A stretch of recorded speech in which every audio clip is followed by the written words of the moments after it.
Do'stlar, men bugun bu videoda yana bir qiziq mavzu haqida gapirmoqchiman. Bu nima haqida? Bu nemislarni familiyasi haqida bo'ladi. Ya'niki qanday bizda o'zbekchada shunaqa noodatiy ismlar bor, Teshovoy, Boltavoy degan ismlar bor, odamlarning ismlari. Nemislar ham bu borada bunaqa noodatiy ismlar qo'yish borasida bizdan qolishmaydi, o'tsa o'tadi, keyin bizdan qolishmaydi va bunaqa noodatiy ismlar asosan nemislarning familiyasida bo'ladi.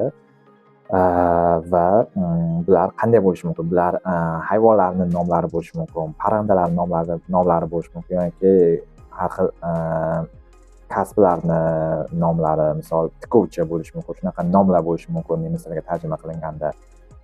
Shunaqa nomlar qo'yishadi bular va bular odatiy hol bu yerda va bizga misol bunaqa narsalar noodatiy hisoblanadi. Men misol oldin bunaqa narsalarga ko'p e'tibor bermasdim nemislarning bunaqa familiyasiga, lekin oxirgi paytda e'tibor beradigan bo'ldim. Misol desak, misol hayvonlardan bo'ri, tulki, ayiq, baliq yoki parrandalardan misol familiya qo'yishadi bular, misol nemislarga tarjima qilib, misol shunaqa juda ham noodatiy familiyalar bor bu yerda.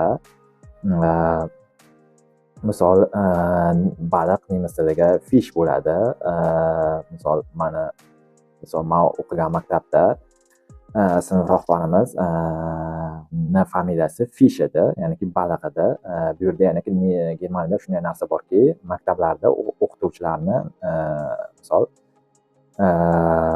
janob yoki xonim deb gapirishadi. Janob Stonchiyev yoki xonim Stonchiyev deb munosabat qilishadi, ya'niki gapiradi. Yoki siz mehmonxonaga borsangiz yoki biron rasmiy joylarga borsangiz, sizni ham shunday qilib chaqirishadi, ya'niki xonim deb familiyangizni aytadi, yoki janob deb familiyangizni aytadi.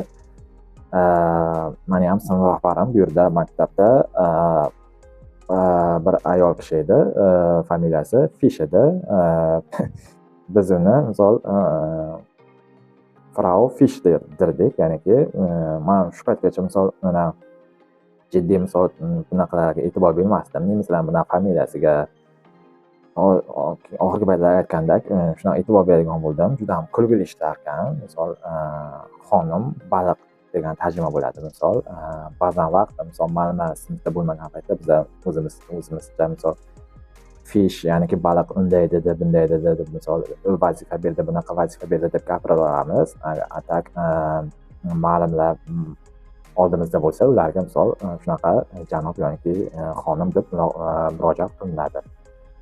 Juda ham kulgili ishlar ekan. Shuning uchun lekin bu yerda bunaqa ismlar odatiy, ya'ni odatiy holda. Yana kimda qanaqa shunaqa ismlardan misol noodatiy, nemislar noodatiy ismlardan yana biladi kimlar? Agarki bilsanglar, marhamat kommentariyada yozinglar. Video ma'qul kelgan bo'lsa like qo'ying, do'stlarga ulashing. Keyingi videolargacha sog' bo'ling.